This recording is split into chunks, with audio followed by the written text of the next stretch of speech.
Hello, how are you? Welcome to this video, which I don't totally yet know what it's going to be, but I feel like I'm trying to organize my thoughts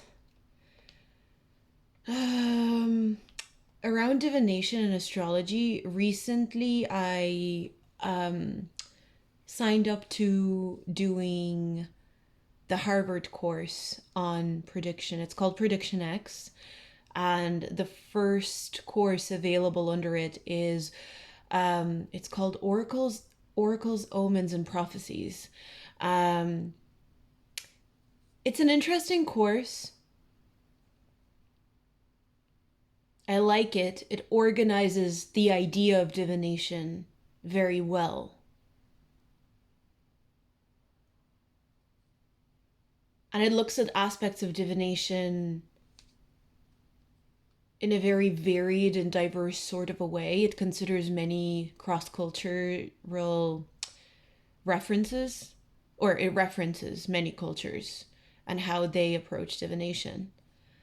But just something that doesn't sit right with me in terms of divination in general is how we see divination. I have my whiteboard. We see divination as a prediction of the future, right? We see it as prediction. We're predicting something that is, as we see it, is oncoming towards us. So, oncoming. So we've got an oncoming force that we're trying to predict. Now, what I've noticed in the last few years of me divinating pretty heavily, but also beginning to create as I was divinating, the prediction is simultaneously the creation. So you've got the prediction and the creation are almost the same thing. They're almost a whole.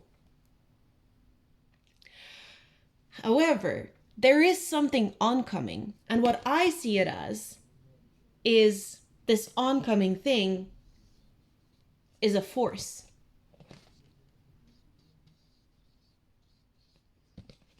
So we are creating from the oncoming force, or we're predicting the oncoming force.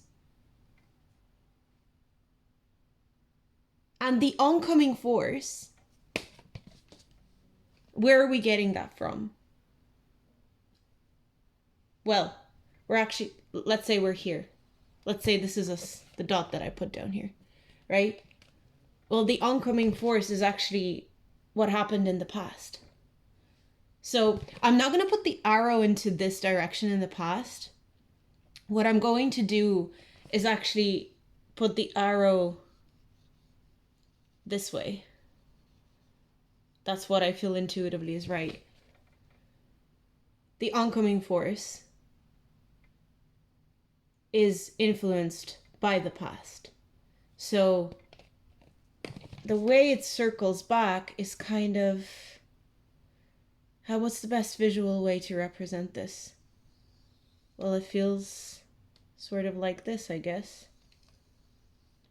And that's where, the field that we're very familiar with comes from. So it's like, this is the oncoming force. And look how wiggly it is, because it gets dissolved. The past is informing the force that we're trying to face at a certain point with our creation/prediction. So that's just a quick visual for my feelings, my experience with divination and prediction. We've got us in the middle trying to predict and create constantly. We're constantly predicting and creating, predicting and creating. Creating based on our predictions, I would say, a lot of the time. What if we predict based on our creations more so than create from our predictions? But what we create is informed by the past and the force. So let me just clear the board so I can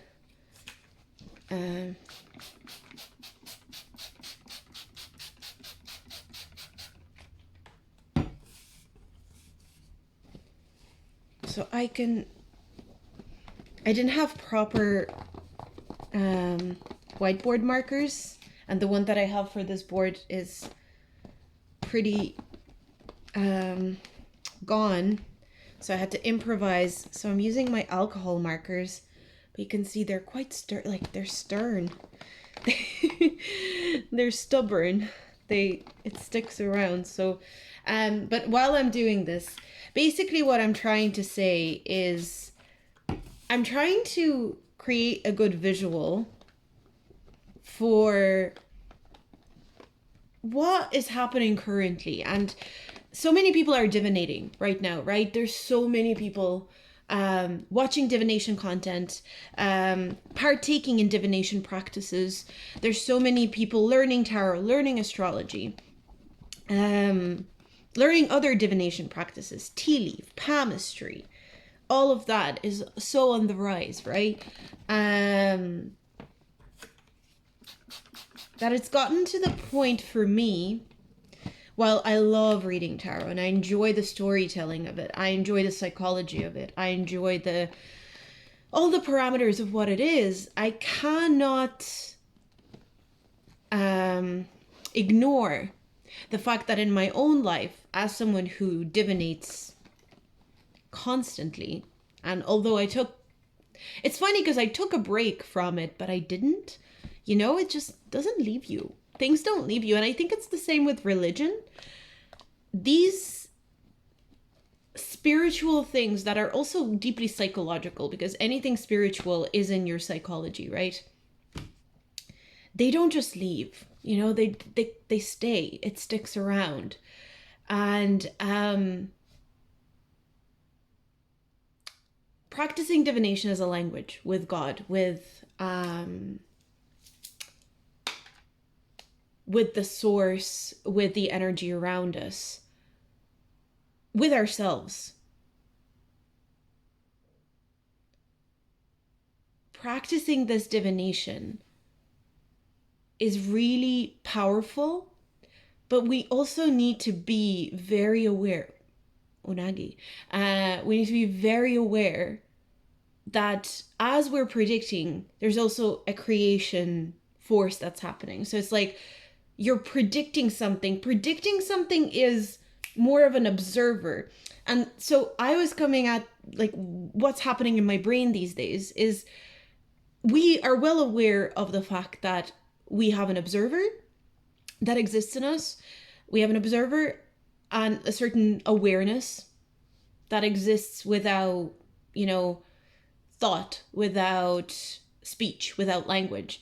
And we have a creator. Now that's the creator speaks things into existence, creates things with action. So when I'm looking at prediction these days, right? If you're coming to me for a reading, you're looking for a prediction from me. I am an observer character, but I'm still a creator. I'm creating a story for you when I'm doing a reading for you. I'm creating a story for you. It's a story that you are maybe, don't take this the wrong way, I don't want anyone to be offended by this, but maybe you don't have the courage to tell this story with conviction. And listen, I've gone to tarot readers, I've gone to third parties and been like, tell me what's next for me. Tell me what I should pursue, right? So it's when we don't have the courage to say, this is the story that I'm writing or I want to write. So it depends on what kind of reader you go to, because a lot of readers these days I find look to give messages from a very empowering point of view. It's not a doom sort of, you can give a doom filled reading sometimes, and I honestly feel like even though I try to be Um, I try to be in the empowerment aspect of giving a reading. I'm sure I've given readings where maybe there was a doom-like essence. I hope it wasn't too much, but I don't think it would have been. I don't think it's simply not the angle that I'm uh, into. I simply don't see life as doom. It's just it's impossible for me to see anything as doomed. Um, well, never say never. It's not about things being impossible, but I just don't see life that way. I don't see life as a doom like structure. I don't see humanity as doomed. I don't see anything as doomed. And so as a reader, because of my character, because of my ego, right? Ego Vlada, the only reading I can provide is one of empowerment because, well, it also kind of resonates with the way that I talk to myself. Like every reading that I give is sort of the way that I would talk to myself. When I have a conversation with a person, it's kind of how I talk to myself.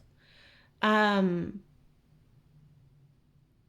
but the point is that I'm trying to make, I think, you know, in a sense there is no point to absolutely any of this, but that's another conversation. In a sense, it's all dust. Forget about it. But the point that I think I'm trying to make in this video is that prediction equals creation. So when you are going to a reader or you are reading for yourself with this, like, let's predict the force. So I'm gonna put that down. Okay, let's predict the force. I'm just gonna write it down for some reason. Let's predict the force.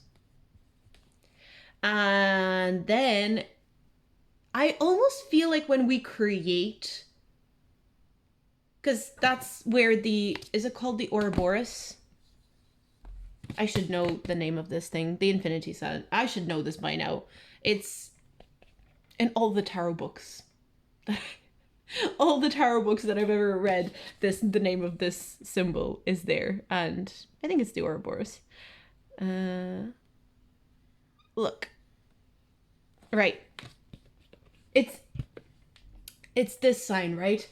The force is oncoming. So you're not creating, the force is like a wave, right? So let's predict the force. The force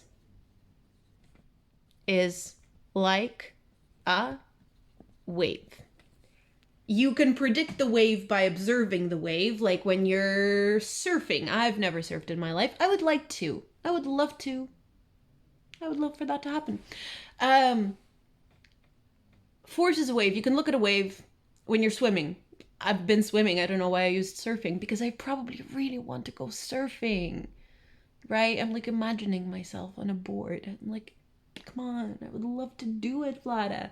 But if you go swimming, you see a wave oncoming. You know how big the wave is. You have an estimate. You don't know what it's gonna feel like when it comes, because the only way to feel the wave that is oncoming is to surrender to it.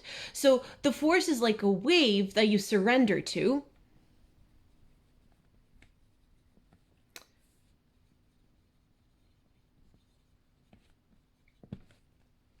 So let's predict the force. The force is like a wave that you surrender to. Now, in your surrendering, you get to choose how you surrender to it. Do you dive into it? Do you, attempt to float with it? There's so many ways that you can surrender to a wave. And so there's so many ways that you can surrender to a force. The force is coming regardless. It's about what you do with the force that you are observing, right? It's kind of like David Goliath situation, right? The force is oncoming. It's inevitable. The force is inevitable. What do you do with the force? How do you surrender to the force? But surrendering doesn't mean giving up. Doesn't mean let the force destroy me. It's about navigating the intricacy of how you can interact with the force. And that's where creation comes in, right? So the wave is coming, right? So we'll say the wave is the force, and the wave, this is our wave. Force, yay. Right? When they say use the Force. Who says it? Star Wars. I haven't really seen Star Wars, so, maybe I should. Maybe I shouldn't. I have no interest in seeing Star Wars. Maybe one day I will, but right now I really have no interest. Okay, so the Force is coming. You are here, right? Let's draw you. Oh my gosh. Yay! The Force. Let's be happy about the Force coming to us. Yay! Finally! I've been so bored. The Force is coming. Look, you're so happy that the Force is oncoming. There's an abundance of energy coming your way that you get to experience. Now, you are aware based on what you've done in the past. So we're gonna put this. So we'll put past here, right? So based on the past, we've got the past here. You're here. I wonder if this is going to be mirrored image when I upload this. I can probably flip it in some app. Anyway, here's the past. Here's the Force oncoming. Based on your past, roughly your past experience can tell you what the Force is, but there's no accurate way to predict it. There's no absolute accurate way to predict the wave. And based on that, you can decide what you do by going and using the Force this way. Or whatever way. This, metaphorical, right? This is metaphorical. Because I know the Force is going to come this way, I'm going to go this way. And so, if the Force is giving you a lot at the beginning and a little bit at the end, to give a lot in the beginning and maybe a little bit in the end. Or your calculation, because every Force is going to be different, because it depends on what the Force is. Is the Force about the job? Is the Force about relationships? What am I used to? What have I observed? What do I know is coming? What do I know is definitely coming? When a wave is coming, you know that the water is definitely salty. Or you know that the water is wet. There's different characteristics that you can say are for sure happening. Then there's a certain level of prediction of intuition, because it's in the moment you can tell how intense the sea is, how intense the storm is. And then there's complete unknown. There's ground zero, where you really don't know what's gonna happen. You really there's a facet zero. I don't know, x equals 0 is I keep writing this down in my notebook, x equals 0 constantly. So x equals 0, that's I call it the mystery factor. I have a formula that I don't know if it's, it's something, but I'm not ready to share it. So why am I talking about it? So, so there's a mystery factor of x equals 0. That's the thing that keeps things interesting. The surprise factor. The miracle factor, I know we can maybe call it the miracle factor. So, the Force is coming based on the past. You know what Force is coming, and you're able to create, because this is your creation. This part is your creation. You can create based on your prediction. So you predict the Force, in a sense. You predict the Force and you create not against it. You're not going, ugh, straight. Oh my gosh, that's confusing me. You're not pushing against it. You're not creating this kind of thing. You're not creating a tension moment. You are softening. There's not a cross. There's not an angle. You know how a square in astrology, which would be right side, or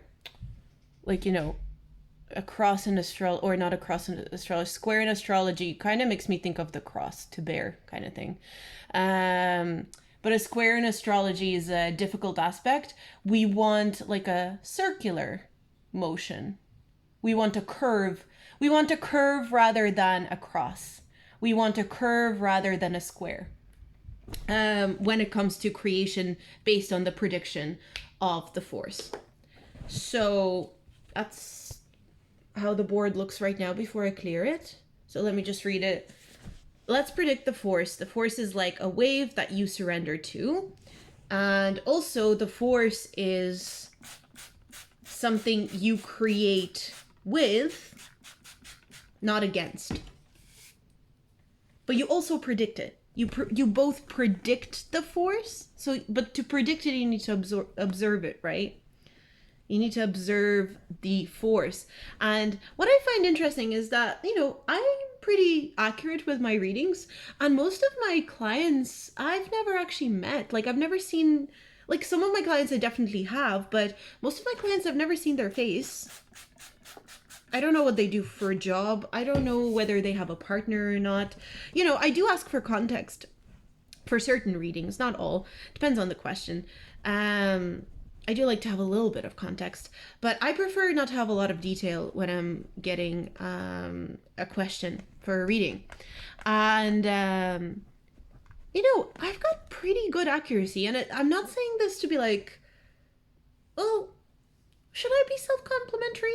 Why not? Well done. Good work. But the thing about the accuracy of my readings, what really it interested me because I honestly couldn't even believe that I was accurate a lot of the time, especially when I started. I was really shocked by how much I was able to pick up, and that was just it was fascinating to me. It was just really, really fascinating me, how much I was able to pick up.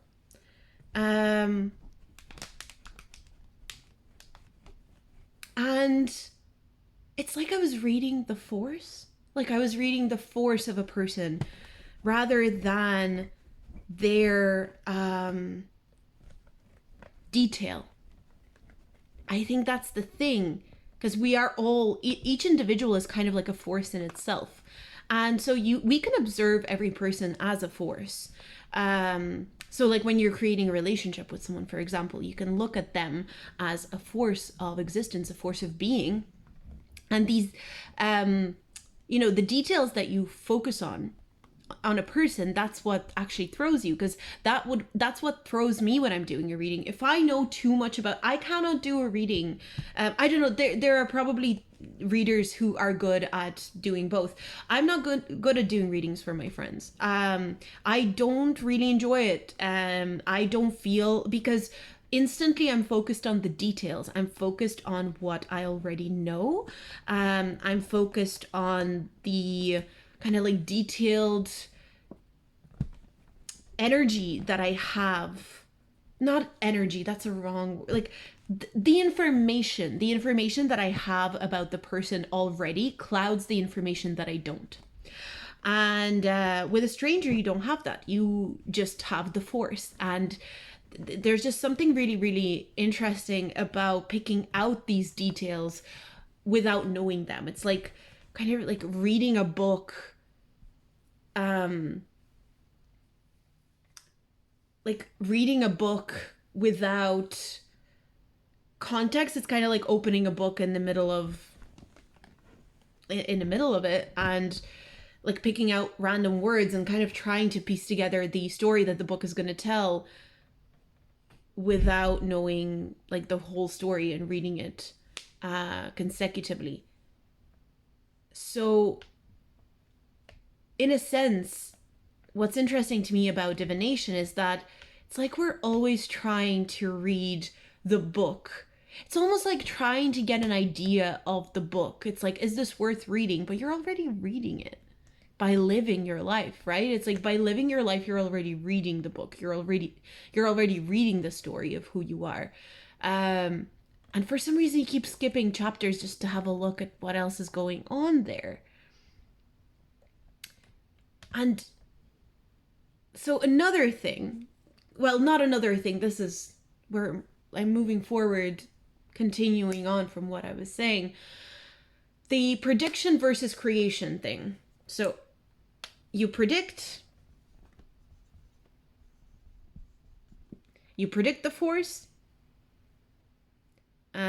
So you're observing the force, so you're going to predict the force. And then you create. And that can be, I'm going to put a, wait, you don't even see what I'm doing. I put an eye for prediction and a mouth for creation.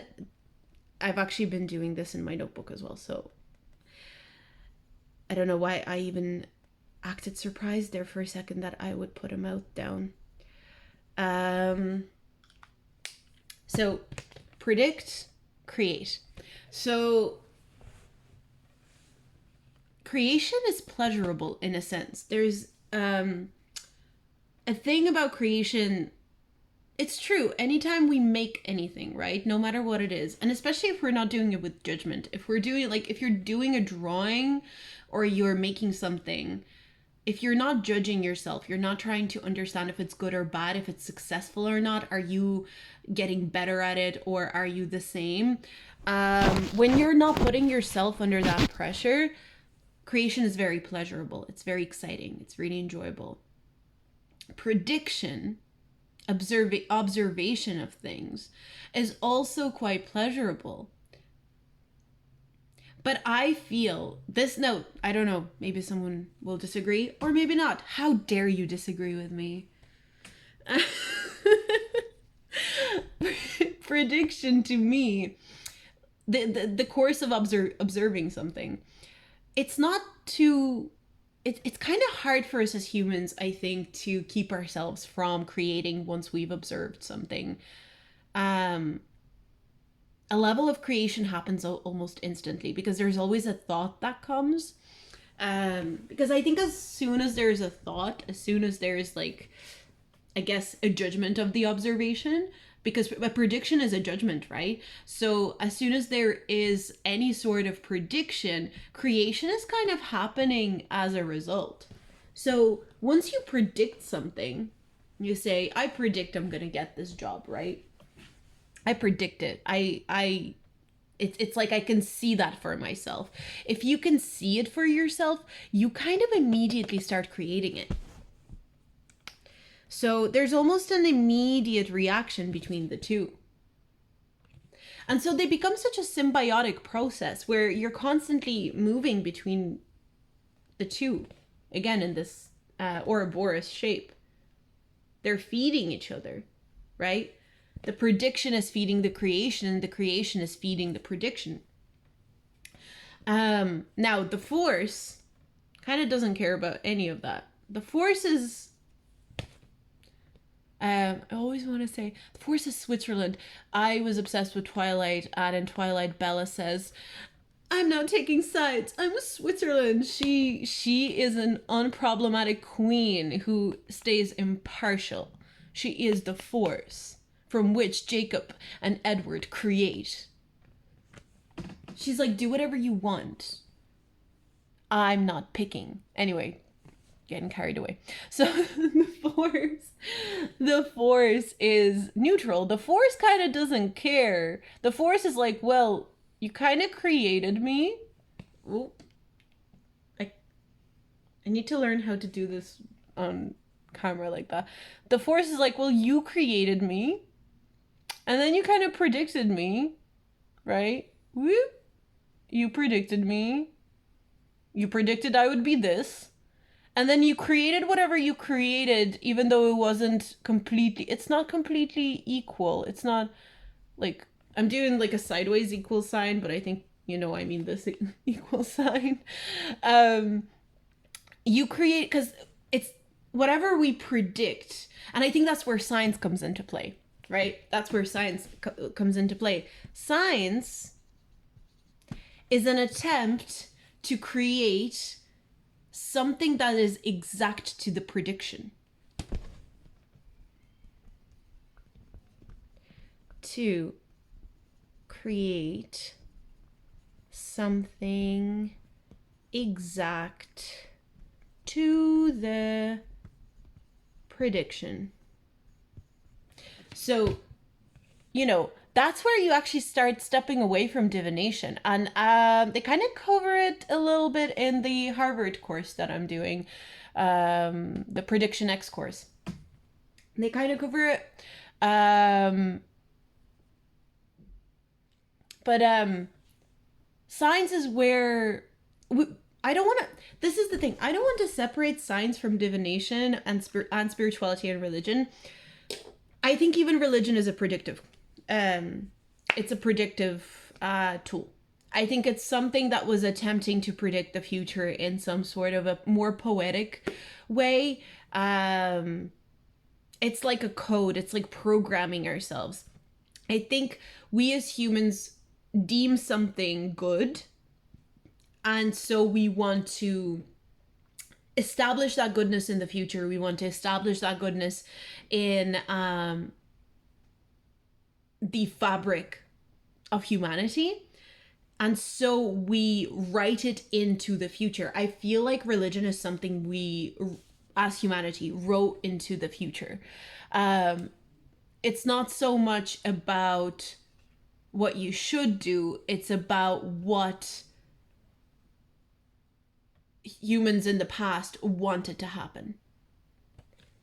It's about um, coding human life in a way that allows humanity to have like a better existence from their point of view, right? Because that's the thing, it's a good thing will always at some point shift into a bad thing and be seen as bad, and then it'll come out again. It's like everything will have its turn at being a villain, in a sense. Everything will have its turn at being powerful and being powerless. So that's the board now. So prediction of the force is oncoming, and you create with the force. You take the force and you go, ooh. If you predict something big, you will have to create from a really big force. So now I want to talk about abundance in prediction, because we love abundance in prediction. I think that's where things can get a little bit tricky, because you can I've manifested abundance before. What was I able to do with it? A lot, but also I couldn't handle it sometimes. That's something that I've really noticed. And I think for abundance that you predict for yourself, if you predict abundance for yourself, you need to be aware of your ability to hold great mass without becoming anxious and scared. I think that's where, when we quote unquote manifest abundance for ourselves, or we predict, encode abundance for ourselves that we can create with, that abundance shall come. But that abundance can actually be incredibly scary, because it's not going to come in the shape of what we would like it to be. It's usually a reflection of us, right? So the force that is oncoming, the wave that is oncoming, is almost like an oncoming mirror. We hear this all the time. We constantly hear this in divination practices, right? Or any spiritual practices, how life is like a mirror. Life is a mirror, and it mirrors to you exactly who you are. And so when you create an abundance of friends, money, opportunities, how do you hold them? And which ones do you choose? Because do you feel guilty choosing certain things? I certainly did. I felt that very strongly.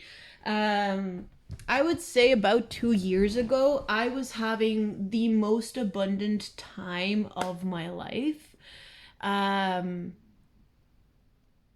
In sort of an unexpected way. I was really proud of what I manifested for myself. I was really, really proud of what I was able to create with my life.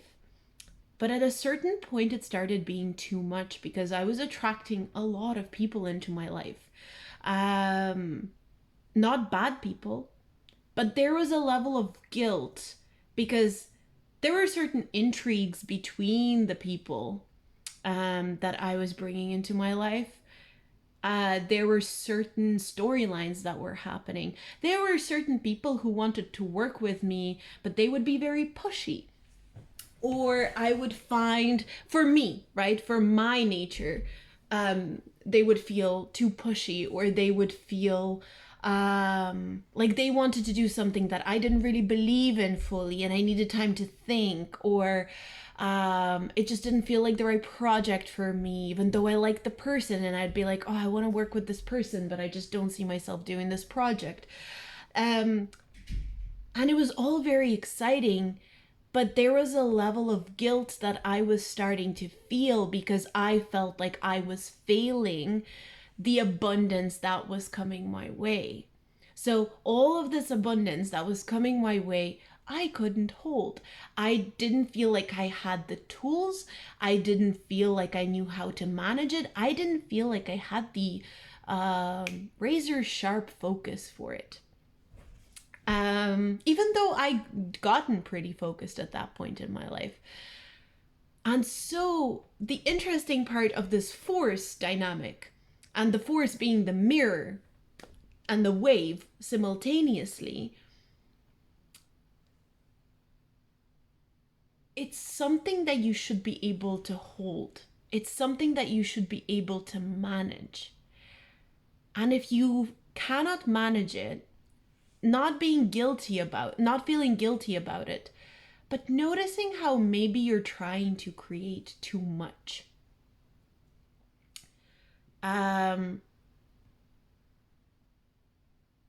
Rather than creating something you really like. And I find myself in this space these days. I'm working on a project right now that is just kind of very much for me. I think that's another thing. I was always trying to create something that I felt people would like, that would make sense to other people. I think that was a really big thing for me. I wanted to create something, including my own life. I wanted to create something that made sense to other people. And I think I'm just at this point in my life where I'm aware I'm not making a lot of sense to a lot of people. And what I'm doing with my life is not making sense to a lot of people. And maybe even like worries and unsteadies and unsettles certain people, especially those like closest to me sometimes. But I know that I really like it, and maybe it's not at a point where I can see it being and where I know it's going to be. But I really like where I'm going. Like, I really like where I'm going. And I'm not willing to rush myself. And I think that's the approach that we kind of have to start taking with prediction and creation. And I don't know, maybe we already are as humanity, because maybe what I'm doing is already happening within every single person on this planet Earth. But it really feels like we should continue create AI, all of this stuff. We should continue creating it. But the speed of it needs to slow down. And because there's a force that's oncoming with everything that we've created. And that's another thing about the force. It never stops coming. Every day you wake up, because it's breath. Breath is creation. So you're breathing in the force and you're creating out of it. So like when you speak, your breath is creating out of my observation right now is of me on camera talking to you about what I'm feeling about divination and creation, right? That's my observation, and from that I'm creating. I'm also anticipating who's gonna watch this video. Like right now I'm predicting, honestly, not that many people. There's probably not that many people that are gonna watch this video, but I'm predicting that it will resonate with the right people. Like I know that always happens with my work, like my work on the internet. I feel like my work on the internet is a little bit different to what I do in real life. Like that's another thing that I think the internet has created this very interesting duality, and we kind of shit on it a lot. And I'm definitely Shout out to the internet. I've shitted on the internet so many times, babes. It's not fair because the internet is honestly a really fun place. Like, look at me go now. Um, but the internet has created the duality of being on the internet and existing on the internet and existing in real life. Um, and I think what I create on the internet and what I created in real life, it they're connected. Those things are connected, but they're I'm burping, confirmation burp. Um, they're so connected, but so different. You know, on the internet, I create like spiritual content. Really, I talk about God a lot. I look at me kind of, I'm actually cringing at saying like, oh, I'm spiritual on the internet and I talk about God and I make stuff about astrology and tarot. And why does it make me cringe? Like, I really want to understand what about it makes me cringe so much. Because astrology and tarot used to be more of a part of my private life, right? And so maybe it's a little bit, it's that eighth house thing where the unknown becomes known and it's uncomfortable and it's kept in this kind of like it makes you seize a little bit. It's like, you know, I always say eighth house is all about excretion. It's not all about excretion, but it's like, you know, pooping is eighth house themes. So it's that kind of thing. It's like, you know, um, pooping, you'd rather do it in private, right? So it's the things that you are used to doing in private, all of a sudden they're kind of public and they're there, and it's just, and it, to say, you know, oh, I do this thing, uh, I don't know, it feels strange, but also not at all. Like, also get over it. But that's my like internet creator side. But in real life, I make art and I make music and I sometimes perform, sometimes don't, but I also kind of create on the go. I've assumed this, I don't know, what would you call it? Like a process. I assume this process where like I don't have a studio. I don't really have a space to create right now. I create on the go. I create on the train, in a bar, in a pub, in a coffee shop, on the beach, in the park, like at home, you know, but like it's always in movement, it's always in motion. And these two things are always reflecting of one another though. And I almost feel like one day they're going to come together. And I have a theory that that's kind of how our whole like 4D, 5D consciousness that we keep talking about is going to manifest. Um, where the internet and real life internet doesn't replace real life and real life doesn't erase the internet, it just kind of comes together, um hopefully in a utopian sort of way. Why not? Why shouldn't it? um why not? Why shouldn't it? Why does everything have to be met? Well, I do understand critical thinking. It's simply the thinking that has to come first, in a sense. The excitement of creation is great, but at some point there needs to be a safeguarding critical thinking. And I do wonder if our visceral reaction to things like AI, or anything on the internet, social media, even, like, you know, I had a bit of a like, ugh, social media, I hate social media kind of thing. It's a necessary process. Like, we need to be a little bit like sick of something. We need to have like a sickly effect, or something has to have a sickly effect on us to let us know our boundaries with it, right?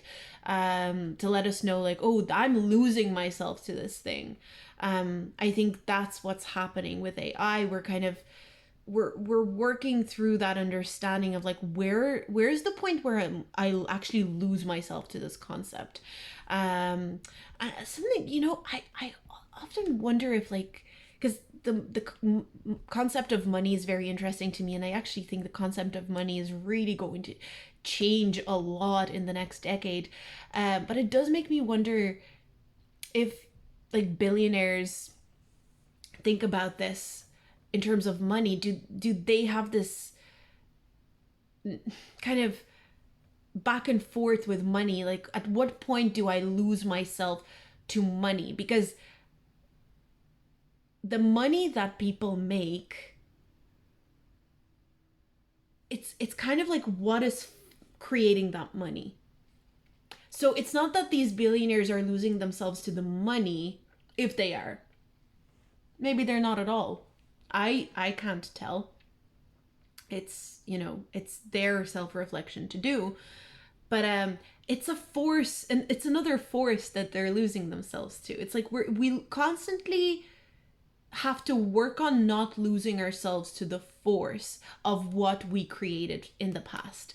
And I think that's what I was working through with my divination practice. And I feel like I'm kind of ready. Well, if I'm totally honest, this is the thing. I'm kind of coming back to it, is also because I need the money. I need the money to work through life. I need money to continue living. But that makes me feel like what I'm doing with divination as a whole, the concept of divination, my divination practice, it's starting to feel like a mission. And so I know it's not the only way that I can make money. I'm aware of that. I know it's not the only way that I can create abundance for myself, financial abundance for myself. But it seems to be the force that I value. And it seems to be something that is taking me somewhere every single time. It seems to be something that I enjoy thinking about critically as well. I like to think, well, is it good to be doing these readings? It's not even about is it good to be doing these readings. It's more about why am I doing these readings and how am I doing these readings? And so I'm coming to a point where I have to go back to why I started doing these readings. And really, truly, why did I start doing readings at all? Why did I start with divination at all? It was because I was seeking a level of intimacy with myself. I was seeking a level of intimacy and connection with who I am as a human being. And then it extended into seeking intimacy with other people, but a different kind of intimacy. The kind of intimacy where a total stranger is trusting you with something very intimate about themselves. And in turn, you're trusting them to take your words and take what you've told them and not use it in some sort of self-destructive way. But in order for them to do that, you also need to gather yourself in a responsible manner where you are assuring that you're empowering the person, even if you have to give them not so great news, right? And I think at a certain point that responsibility started being very heavy. And when the responsibility started feeling heavy, I needed to retreat and regroup. And I needed to, like, take care of myself away from divination and just switch gears a little bit. Go back to just making art. But the thing about this divination practice that I've been doing for a while now, the thing about this divination practice is that I was able to develop such an aware, intimate system with myself through this practice. And it's unique to me. Every tarot reader is very different, by the way. Every psychic is very different. I don't like calling myself a psychic. I'm a divination practitioner. That's kind of, I think that's the extent of what I'm comfortable with. If one day I go, I'm a psychic, I will respect that version of Lada that is ready to say that about herself. Uh, and just to go into it further, as I always say, everyone is psychic. Psychic ability is innate in us as humans. It's just like a level above psychology. We are all psychological beings. We are all psychic beings. But what I'm trying to say, what divination had allowed me, and I think this happened in a more subconscious sort of a way, it didn't happen in a direct way. What divination allowed me was to reconnect with my creator side, because as I was predicting my life for myself, because I did readings for myself very often and I had other readers do readings for me, I started creating my life. And this conscious, intentional creation that started happening made me start working on art again. It made me write songs. It made me sing. It made me draw again. It pushed me back into actual artistic creation, not just intentional creation of my life, but creation of art. And with this art, the art that I'm creating right now, it's so interesting to see how it's mirroring what I'm creating in my life and what I had created in my life previously. As a child, as a teenager, as a young adult, and so I see divination not just as this isolated aspect of, it's this like witchy thing to do, and it's these psychic people who have these psychic abilities that can do it. I actually feel like it can be a really beautiful tool to push people into intentional creation, not only of themselves and their life, but also beautiful art that actually truly means something to them. So, yeah, I don't even know what to call this video. I don't know what this video means to whoever is watching it. I just know what it means to me. It means to me that I'm able to express my thoughts. I'm able to connect something. The dots in my head. Making videos of myself, I have like ongoing visual diaries that I've made for myself. It just really helps me. Sometimes rewatching these helps me. Um, I like it. I really like it. I really do. I think it just puts things into context for me. And if you're someone who comes for readings to me, maybe this puts my practice into context for you, and maybe gives you an idea of how I operate as a divination practitioner. So, with that being said, I'm back to doing readings. I would like to be back doing readings. Um, it's hard to say. Like, I'd love to say I'd love to do readings full time. Why not? Right? Why not? Because I feel like it's just a different way. I think I used to believe that the way that I was creating readings, the way that I was predicting things for people, I was really like, whoa, I'm predicting their future, but I'm actually realizing I'm kind of like a co-creator in your future when I'm reading for you. And I want people to be aware of that. I'm a co-creator in your future when I'm doing a reading for you. I'm like a co-writer of your story on a really small scale, because a short reading, it's a tiny part of what we're co-creating with you. But I think it's just helpful to have that understanding for me and for whoever watches this, for whoever is a client of mine, whoever comes to me. Like even the word client just doesn't sit right with me.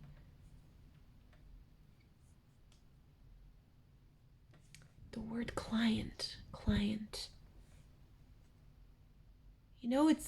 It's more like, I guess we're all co-creators of each other's futures. We're co-creating our stories. You're in a community of people, they see you a certain way. Everyone has a way that they see you. You're like an older sister type to someone, and to someone you are full of yourself, and to someone you are really quiet, and to someone you are someone who never stops talking and you're a really vibrant character, and to someone else you are an NPC, and to someone else you are their main romantic interest. Even if they're not yours, you could be theirs. We're co-creating in such a textured way. You know, we have to intentionally pick how we choose to co-create with other people, but the symbiotic subconscious co-creation is always going to happen. You can't stop it. You know, if someone wants to talk badly about you, if someone didn't like the way you looked at them, if someone didn't like something that you did, and they choose to put you in a slightly negative angle of their story as they're creating their story, you become a bit more of a villain. It's a slice to your character, it's a slice to your ego that you can't control it, but it's a force that you can use and create with it as well. So yeah, life is really, really fascinating. I think this is just my way of expressing how I see life, in a sense. Yeah. Thanks for watching. Thanks for listening, whoever you are. I don't know who's gonna see this video. Um, I'm not sure if I want to put many more of these on YouTube. I do have a Patreon. I'm not posting on my Patreon right now. I would like to start to again. Um, I would like to start to again. I'm going into this blind. I just have to be completely honest. I don't have like a plan. I don't have a business plan for my business. It feels almost strange to call it a business sometimes, because it just feels like an entity that it's like an entity that's moving through me, and I have no choice to let it come through me. It's like an idea that is well and truly underway, and it's happening, and there's no way of like not birthing it further and further. So I just have to keep birthing. Like Astro Wheel of Fortune is something that truly, it's never gonna go away. You know, like I took that break, I wrote that big post about divination and astrology, and you know how I don't really believe in it, and I related it to Santa Claus, you know, and yeah, it's funny because, like, you know, I technically don't believe in Santa Claus anymore, but the belief that I had in Santa Claus as a child lives on inside of me. It's not about the belief, it's the magic that the belief allowed. It's the experiences that I had that were out of thin air in a way because of this wonderful belief.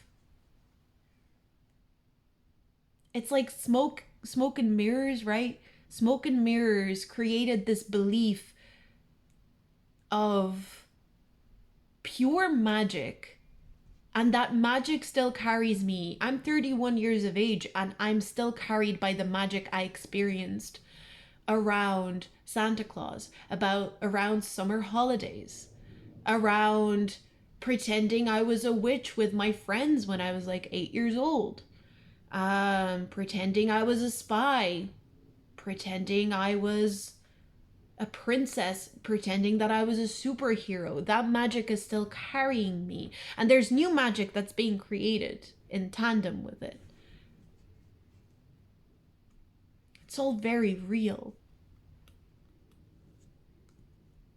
Like, magic is real because it powers us. Force is the magic. The magic is coming your way. What do you do with the magic? Because it can be dark, it can be light, it can be both. It can be a play with both. The dark magic, because the thing about dark magic is just seeing a scary man on the street when you're little. He has a crazy look in his eye. He looks like he would steal you away from your mother. You hold onto your mother's hand a bit stronger. There's magic in that. There's a fascination, right? You're fascinated by the experience. It doesn't leave you. An old lady that looks scary comes to you and your friend and starts talking to you just as you were telling each other ghost stories about witches. The terror you experience, it's magic. Terror and horror is magic too. It's the tension.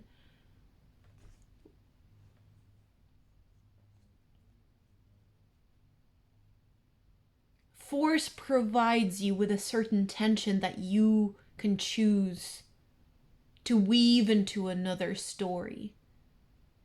And you always evolve the story from what you've learned. Yeah. And I guess that's how I do my readings. But it always comes from what I've learned. In a way,